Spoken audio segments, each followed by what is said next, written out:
இப்ப நீங்க எங்கேயாவது போற இடத்துல, யாராவது உங்ககிட்ட வந்து, நீங்க ஒரு விஷயத்த ரொம்ப நல்லா பண்றீங்க, இல்ல உங்களுக்கு இந்த மாரி ஒரு இன்பில்ட் டேலண்ட் இருக்கு அப்படின்னு ஒரு காம்ப்ளிமெண்ட் குடுக்கும்போது, நீங்க அத சிரிச்சுக்கிட்டே, "இல்ல நான் பெருசா எதுவும் பண்ணிடல.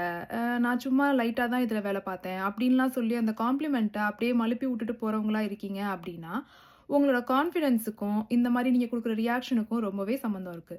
ஃபார் எக்ஸாம்பிள், இப்ப வந்து நீங்க மேத்ஸ்ல ரொம்ப சூப்பரா பண்றீங்க, இல்லனோ, நீங்க உங்களோட ட்ரெஸ்ஸிங் ஸ்டைல் ரொம்ப நல்லா இருக்கு. அப்படின்னு, இல்ல நீங்க ரொம்ப அழகா இருக்கீங்கன்னே சொல்றாங்கன்னு வச்சுக்குவோம்.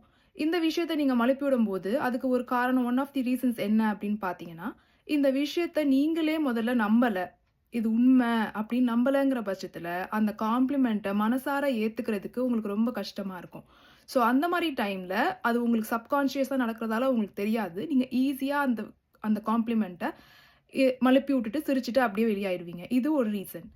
2வது ரீசன் என்ன அப்படின்னு பார்த்தீங்கன்னா, அந்த இடத்துல கிடைக்கிற ஸ்பாட்லைட். ஒரு அட்டென்ஷன். அட்டென்ஷன்ங்கிறது உங்களுக்கு ரொம்ப புதுசா இருக்குது அப்படிங்கிற பட்சத்தில, ஒருத்தவங்க வந்து உங்களோட டேலண்ட்ட எவ்வளோ நேரம் நோட்டீஸ் பண்ணியிருக்காங்க, அத காம்ப்ளிமெண்ட் பண்றாங்கங்கிறத டைஜஸ்ட் பண்றதுக்கே ரொம்ப கஷ்டமா இருக்கதால, அத அப்படியே அந்த இடத்திலேயே லைக் வேண்டாம் அப்படிங்கிற மாரி ரிஃப்ளெக்ட் பண்ணி விட்டுருவீங்க. 3வது ரீசன் என்ன அப்படின்னு பார்த்தீங்கன்னா, இந்த காம்ப்ளிமெண்ட்ட நம்ம மனசார ஏத்துக்கிறது மூலமா, நம்மள இவங்க ஜட்ஜ் பண்ணுவாங்க. அதாவது நம்ம வந்து இந்த விஷயத்த நம்ம ஏத்துக்கிறோம் அப்படிங்கிறத வச்சு, இவங்க இந்த மாரி டைப்பு அப்படின்னு ஜட்ஜ் பண்ணுவாங்க. இல்லன்னா நம்மளோட இந்த விஷயம் இவங்களுக்கு தெரிஞ்சிருச்சு, இதனால கண்ணு பட்டுடும் அப்படின்னு நெனச்சீங்கன்னா, உங்கள்ட்ட இருக்கிற இந்த டேலண்ட்ட நீங்க வெளில காட்டுறதுக்கே பயப்படுறீங்க. அவங்க வந்து வேற ஒருத்தவங்க எப்படி பார்ப்பாங்கங்கிறத நெனச்சு ஒளிச்சு வைக்கிறதுலயே உங்க கேரக்டரா இருக்கு அப்படிங்கிறது, இதுலருந்து நீங்க புரிஞ்சுக்கலாம். மொத்தத்துல கான்ஃபிடன்ஸ் வெளிப்படணும் அப்படிங்கிற பட்சத்துல முதல்ல நீங்க வந்து உங்களோட யுனிக்னெஸ், உங்களோட தனித்துவத்த புரிஞ்சுகிட்டு, அத நீங்க முதல்ல அப்ரிஷியேட் பண்ணணும், நம்பணும்.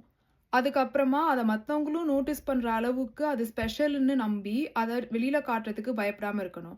அதேபோல ஒரு 10 பேருக்கு உங்களோட விஷயங்கள் புடிக்குது அப்படிங்கும்போது, இன்னொரு 10 பேருக்கு அது புடிக்காம இருந்தாலும் பரவாயில்லங்கிறத அந்த விஷயத்தையும் ஏத்துக்கக்கூடிய மனநிலைய நீங்க எடுத்துக்கிட்டா, உங்களோட கான்ஃபிடன்ஸ் எந்த பயமும் இல்லாம ஆட்டோமேட்டிக்கா வெளிப்படும். இந்த வீடியோ காம்ப்ளிமெண்ட்ஸ வந்து முழு மனசோட ஏத்துக்கிறத பத்தி கிடையாது. உங்க மனசுக்குள்ள இருக்கிற இந்த மாரி சின்ன சின்ன விஷயங்கள நீங்க நோட்டீஸ் பண்ணும்போது, நீங்க அடுத்தடுத்த படிக்கு போறது எவ்ளோ ஈஸிங்கிறத புரிஞ்சுக்கிறதுக்காக உள்ளது. மேலும் நெக்ஸ்ட் வீடியோல வந்து சந்திக்கிறேன். அதுவரைக்கும்